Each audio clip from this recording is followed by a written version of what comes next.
Hallo zusammen, ihr Lieben, zum Wochenorakel für die kommende Woche. Ich habe das Golden Magic Lenormand von der Gaby Mokros am Start. Und bevor ich anfange, sage ich euch kurz die Aktionen fürs Wochenende. Die gelten jeweils bis Sonntag, 19 Uhr, von jetzt ab, wo ihr das Orakel seht. Und zwar habe ich mich für zwei Dinge entschieden diese Woche.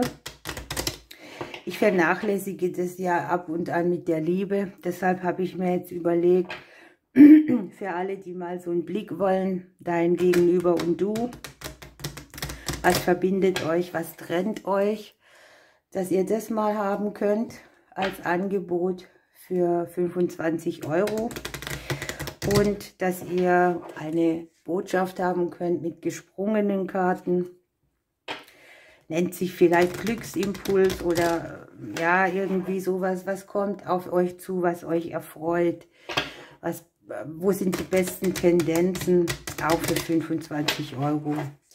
Bitte denkt wenn ihr mich anschreibt, dran, dass ihr die Daten gleich mitgibt. Also ich brauche natürlich euer Namen, die Daten vom Gegenüber, reicht auch der Vorname oder der Anfangsbuchstabe. All die, die bei mir Karten legen lassen, wissen, was ich brauche. Den Familienstand, das Berufsleben und ob ihr Eltern und Kinder habt. Das könnt ihr gleich mit beantworten, dann müssen wir nicht ewig hin und her schreiben. Und ich habe dann auch Zeit und Muße, die Legungen alle zu machen und muss sie nicht zu begrenzen. Ja? Okay. Ihr seht es auch nochmal im Community-Bereich, da gebe ich das Angebot nochmal rein. Und natürlich in meinem WhatsApp-Status, ihr könnt mich per WhatsApp anschreiben oder über das Kontaktformular der Homepage. Bitte achtet auch drauf, wenn ich euch da nur über die E-Mail antworten kann, dass ihr im Spam-Ordner guckt, weil da verstecken sich oftmals meine Nachrichten drin. So, was kommt die Woche auf uns zu? Es geht um uns, es kommt etwas in Fahrt, das wir in der Hand haben. Möglicherweise haben wir hier so ein bisschen eine Erfahrung gemacht. Uns hat sich ein Wissen eröffnet, wie man wieder was in Fahrt bringt. Möglicherweise, und das finde ich sehr schön, zeigen sich hier auch neue Menschen, die ins Leben kommen, die sehr interessant sein können, die deiner Resonanz entsprechen oder auch einer gemeinsamen Lernaufgabe. Ich habe im Haus des Hauses die Öffentlichkeit drin. Hier geht es sehr viel um Einflüsse, die von außen kommen, um Dinge, die man vielleicht auch mal wieder anerkennen oder sehen muss. Und ich habe hier auch die Liebe mitliegen als Thema.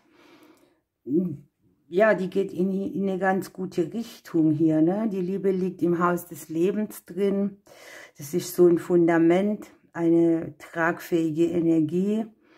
Aber zeigt uns halt auch auf, dass hier etwas Wachstum braucht. Und vielleicht geht es darum, da nächste Woche mal hinzugucken, wo im Bereich meiner Herzensangelegenheiten fühle ich mich vielleicht nicht genügend gesehen oder wo nimmt man das Bedürfnis nach Liebe nicht richtig wahr. Das kann alle Leute betreffen, deinen Partner, deine Kinder, deine Freunde. Ne? Die Qualität ist hier auf jeden Fall sehr gut. Hier kann auch tatsächlich sein, dass ein Mensch, der sich Freund nennt, dich beglückt. Ja? Wir haben hier auf der Karte des Hundes die Sonne drauf. Hier liegt eine schöne Energie dazwischen. Hier klären sich viele Dinge. Im Haus der Unklarheiten liegt die Sonne. Und ich habe hier auch so das Gefühl, dass der ein oder andere über Freunde gute Inspirationen kriegt, um selber weiterzukommen, ne? Um ein Kapitel anzuregen, das sehr viel Erfahrung auch mit sich bringt oder auch so einen Schubs gibt, dass man hier wieder sich bewegt, nach vorne geht, eine Info nutzt, um sie gut zu verwerten auch. Also jedenfalls gute Impulse aus dem Freundeskreis, nennen wir es mal so.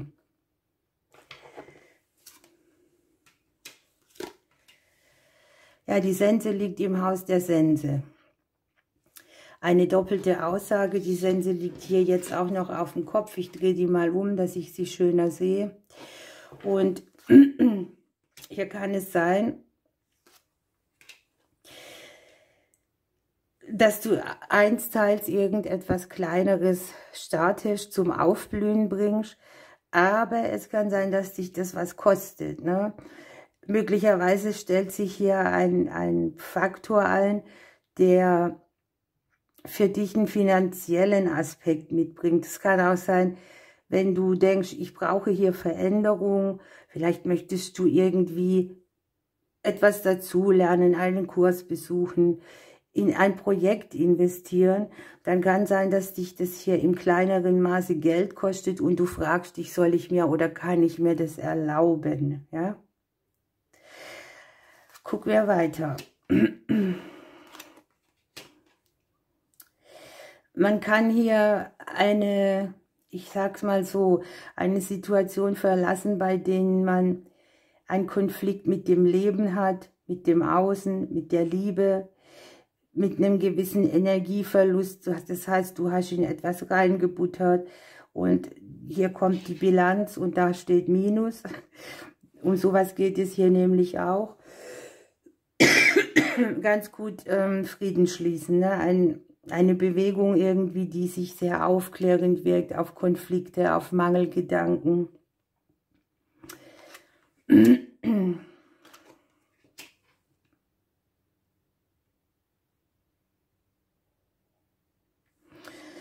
Und ich sehe jetzt aber bei der Sense auch tatsächlich, wenn ich sie spiegle, liegt sie jetzt so, dass sie dir Blumen mitbringt, ne?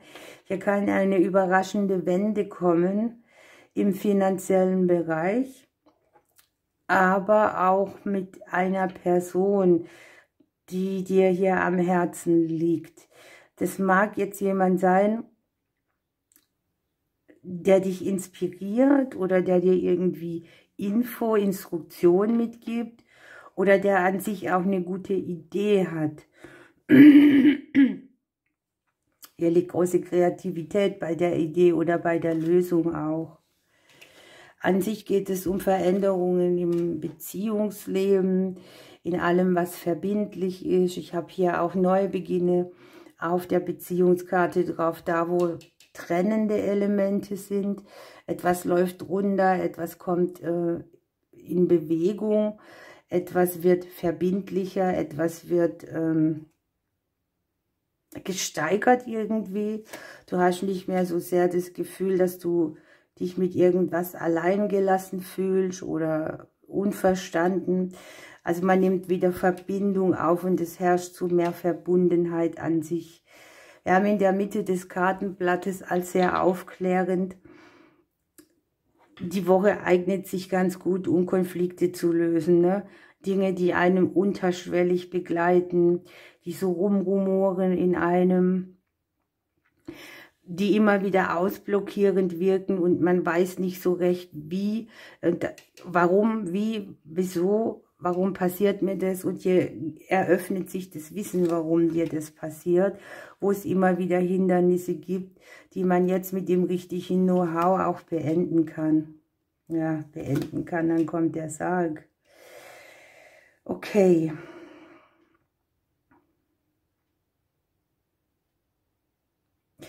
Für viele kann es auch sein, sie haben hier eine zündende finanzielle Energie, gerade die betreffend, die vielleicht einen finanziellen Verlust hatten oder auf Geld warten oder sich irgendwie beschnitten gefühlt haben im Thema Geld oder da kam etwas nicht richtig an oder nicht vollständig oder dir wurde was weggenommen, du musst etwas hinterherlaufen. Und da sieht man hier die Beendigung drauf, ne? Der gute Ausgang an sich auch. Eine Aufklärung, eine Situation, die sich klärt und somit auch wieder Flow in das Ganze bringt. Was ich jetzt speziell gut finde, ist, dass sich hier auch Dinge zeigen, die mit dem Beruf zu tun haben. Und zwar mal hauptsächlich mit der Energie, da geht es um deine Herzensprojekte, ja? Da geht es vielleicht auch um den selbstständigen Bereich. Da geht es um kreative Energie, um schönes Aufblühen. Da geht es darum, auch Blockaden zu lösen. Lass es eine zündende Idee sein, die dir hier kommt, etwas zu verwirklichen und damit auch wieder entscheidungsfähiger zu werden. Also gucke speziell auf Herzensprojekte, die dir dann hier wieder ermöglichen, neue Verbindlichkeiten einzugehen. Für einen oder anderen liegt ja auch im Beruflichen der kleinere Wechsel dran. Kleinere Dinge, die sich hier gestalten. Es kann auch sein, dass du dir überlegst, wenn ich jetzt dies oder dies im Beruf, im kleineren Bereich verändere, reicht mir dann das Geld, ne? So ein Für und Wider abwägen.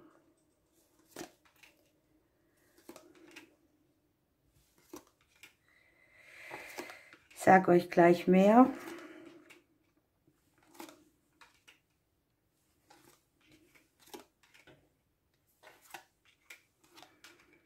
Ja, die Berufsqualität, die ist hier sehr gut für die nächste Woche.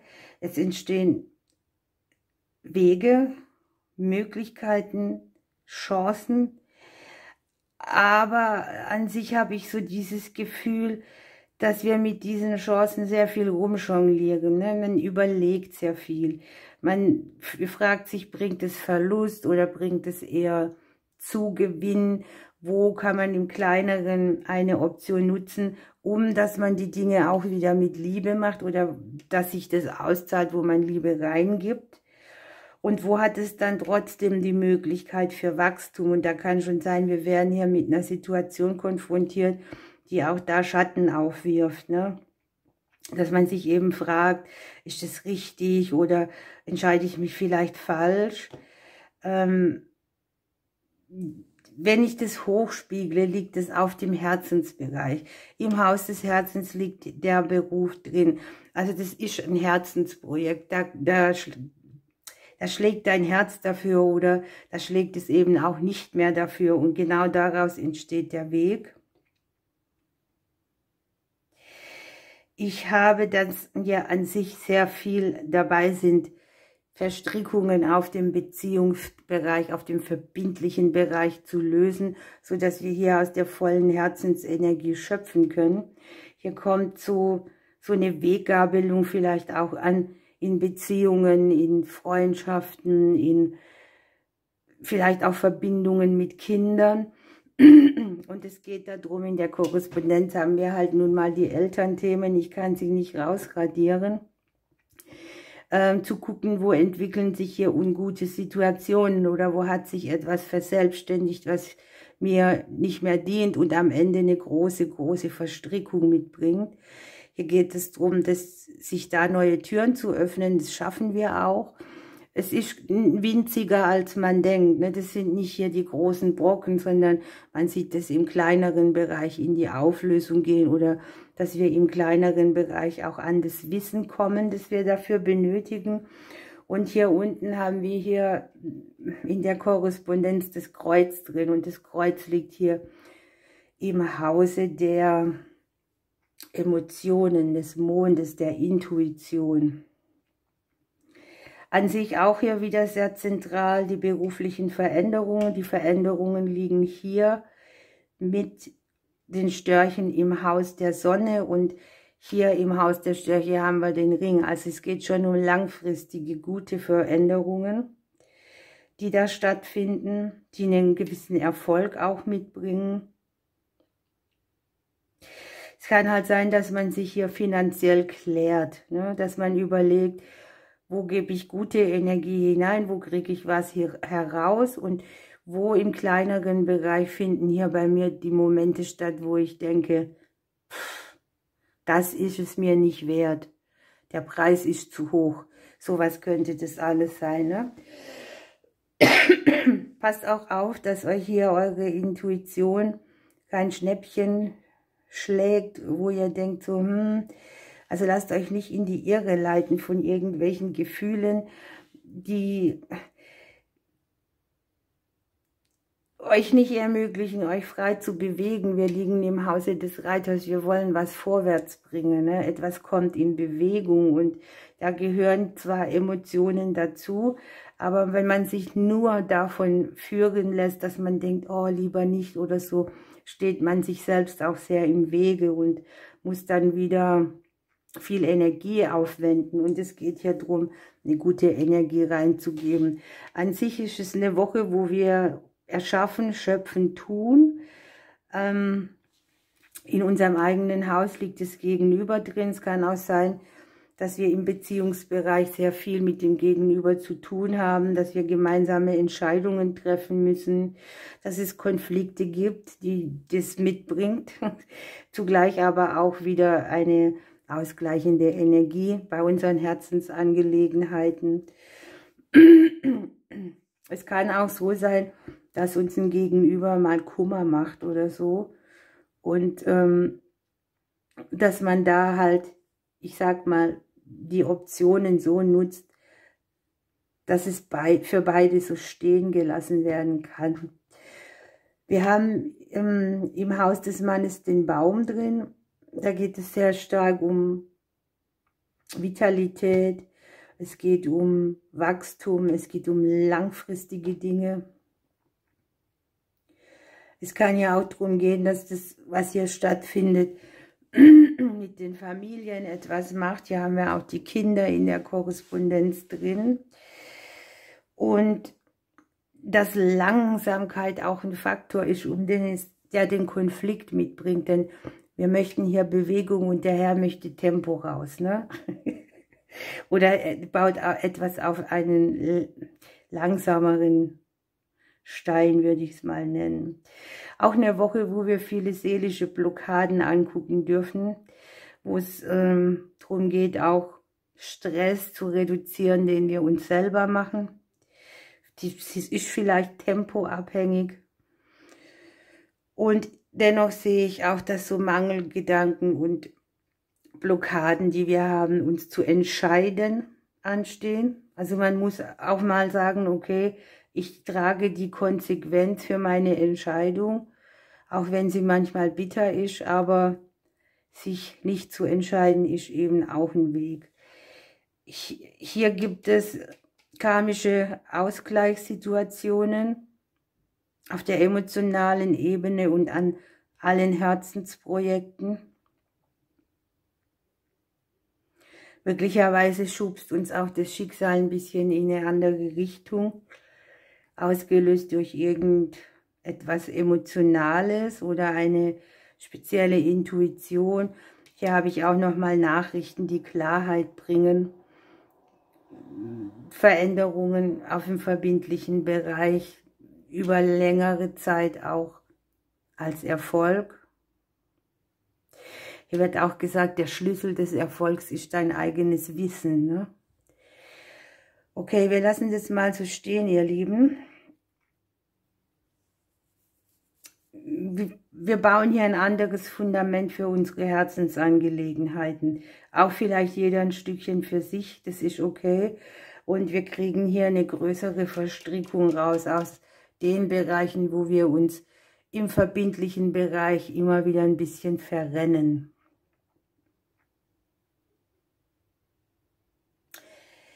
Wenn du noch eine kleine Botschaft willst für einen Wochenimpuls, bleib bitte dran. Ansonsten drücke ich euch und bis Sonntag. So, hier bin ich wieder zum Auswahlorakel. Wir machen 2 Seiten. Ich denke, wir nehmen mal ein Krafttier für die kommende Woche. Und gucken mal, was die Botschaft dahinter ist.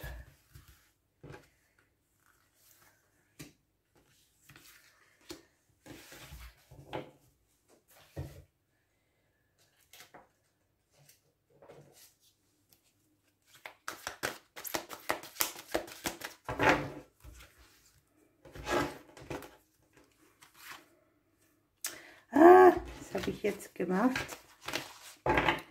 Ich muss die Karten so ziehen, denn die liegen ein bisschen kreuz und quer. Hier sind gleich 2.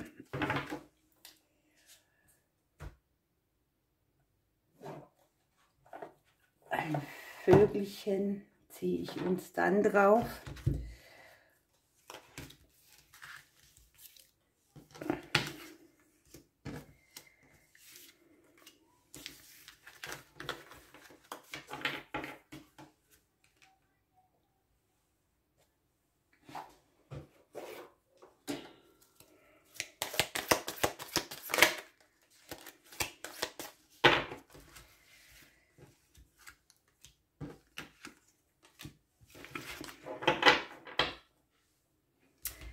Okay, wählt euch eine Seite aus, rechts oder links. Ich nehme diese Seite, die legen wir mal weg. Okay, hier geht es mit dem Falken um Schnelligkeit, vielleicht auch um den Blickwinkel, denn die gucken von oben, die haben einen Überblick über alles. Und wir haben die Wunderenergie dabei. Eine Energie, die uns auch Kraft zurückgibt, die uns unsere ganze Macht leben lässt. Und tatsächlich werden hier die Sinne erweitert, ja, der Blickwinkel, die Schärfe, mit der man irgendetwas anguckt, auch den Blick hinter die Dinge, jenseits von allem, was es gibt. Und hier kommt irgendwie ein Wink des Schicksals mit dem Falken. Und der Falke erbringt ja eine erfolgsversprechende Wende und auch siegreiches Gelingen.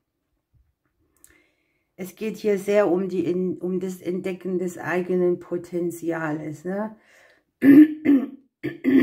Sorry. Das wahre Selbst möchte gehört, gesehen und auch gelebt werden. Das, was du kannst, was dich ausmacht, was du bist. Und von da an kommt auch die Position, wo du Führung herkriegst. Man sieht klar, man erhält einen Überblick über alle Dinge. Man weiß, was zu tun ist, man weiß, was zu lassen ist. Und man weiß auch, dass man sich tragen lassen kann. Und hier ist ein großer Abgebfaktor mit dabei, ne? Dieses nicht so kontrolliert durch den Alltag rennen und sich mehr im Vertrauen des Lebens zu bewegen. Wir liegen ja auch im großen Blatt im Hause der Bewegung. Etwas kommt in Bewegung. Sich selbst zu vertrauen gehört auch zu diesem Prozess. Und jetzt wird es sehr speziell und das passt auch sehr gut zum großen Blatt, ne? Es gab vielleicht Zeiten, wo man sich mehr an anderen orientiert hat oder wo man sich kleiner als andere gefühlt hat. Aber diese Zeit ist jetzt vorbei, ne? Warum sollte jemand besser sein, jünger, schöner? Jedes hat seine Berechtigung, alles hat seine Berechtigung. Und es ist nicht nötig, dass wir uns kleiner fühlen als Menschen um uns herum. Kann auch ein Thema in der Liebe sein.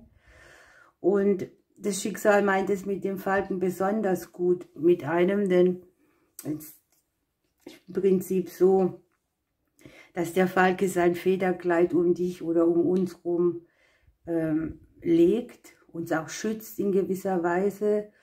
Und ja, es erinnert einen daran, wer man ist und wer man sein möchte und auch das zu empfangen, was man bekommen kann, ne? Öffnet eure Augen, die Dinge liegen hier auf dem Weg und sie werden euch in eure ganz ureigene Kraft zurückführen. Und das ist das Beste, was passieren kann, denn dann bist du nicht abhängig. Du kannst aus diesem, was du hast, alles schöpfen. So, und jetzt haben wir mit dem Regenbogenwasserfall tatsächlich noch die Wunderkarte, ne? Und hier geht es auch darum, dass man mal genau um sich herum blickt, was der Falke ja auch wieder mitbringt. Und sich die Wunder anguckt, die jeden Tag geschehen.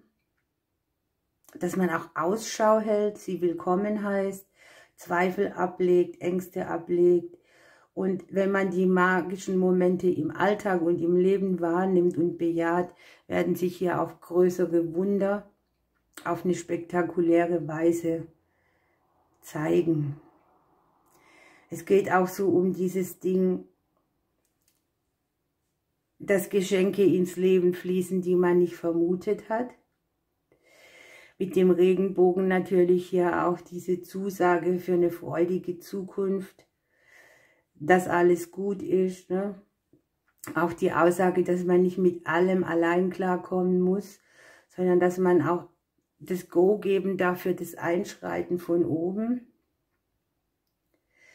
Manche Leute glauben auch, dass der Regenbogen für ein kosmisches Versprechen steht, dass sich Dinge zum Guten wenden. Und es geht auch darum, dass man mal guckt, dass das Leben an sich ein Wunder ist, ne? Also hier geht es schon auch um Erfahrungen, die Reichtum mitbringen. So, und jetzt kommt das Spezielle, was ich ja auch schon erfahren und euch immer wieder sage. Unser Kopf kann manchmal nicht eruieren. Der beschränkt uns im Denken. Und deshalb kommen Wunder immer unerwartet auf eine Weise, mit der man nicht gerechnet hat. Und jetzt geht es darum, dass wir die großen und die kleinen Wunder auch feiern können. Spüre den Regenbogen und finde die Sonne. Ein Pendant, aber halt doch auch wieder so ein Ausgleich, ne? Es regnet. Wir haben zweimal die Kraft des Regenbogens. Und du empfindest es als Regen, aber letzten Endes ist es die Sonne, die im Zusammenspiel das auch ermöglicht, dass es regnet. Oder auch dieses Entdecken, dass man irgendwo die Sonnenblume findet, auch wenn man im Regen rumtapst. Wunderbar. Freue mich für uns. Dann gucken wir uns die andere Seite an. Ja, ihr habt sehr viel Feuerkraft. Ihr erblüht, ihr erwacht, etwas erneuert sich.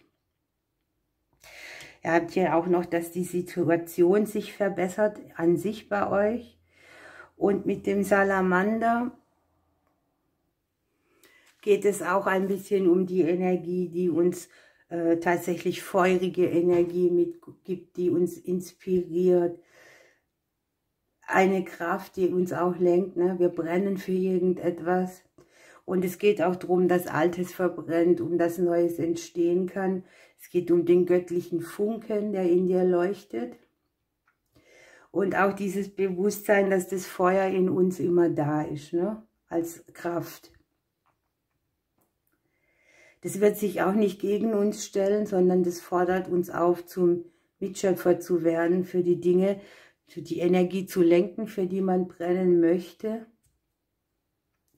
Und es geht für euch ein bisschen darum, dass ihr diese Energie nutzt, um euch spürbare Erleichterung zu verschaffen. Also eine Art Regeneration, wo auch Ansammlungen aus der Vergangenheit verbrannt werden können, sich auflösen.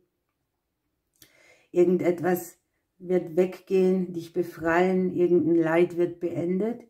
Und mit der Feuerkraft gibst du hier Abschaffsplatz für Neues. Und wir kommen ja nicht umhin, ne? Es geht auch sehr viel um deine Bereitschaft, gehen zu lassen, ne? Okay. Energie, die du benutzt und in deine Richtung lenkst, wo du sie brauchst, ne? Und dich nicht verausgabst an irgendwelchen Themen. Mit dem Hüter des Frühlings hast du hier auch eine besondere Energie, ne? Weil da hast du hier das Aufblühen, du hast die Energie, wo die Sachen wieder anfangen, Knospen zu kriegen. Es ist auch nötig, dass du handelst, dass du nicht zögerst, dass du mutig und selbstsicher zur Tat schreitest. Es kann auch sein, dass sich hier gerade so ein bisschen ein Durcheinander um dich herum zeigt, aber das gehört zu einer aufregenden Zeit des Erwachens dann auch dazu.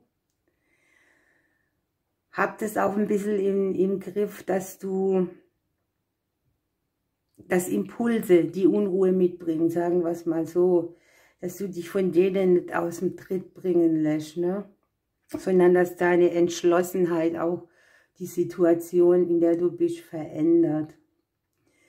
Ja, hier geht es um Erneuerung, Wachstum, Hoffnung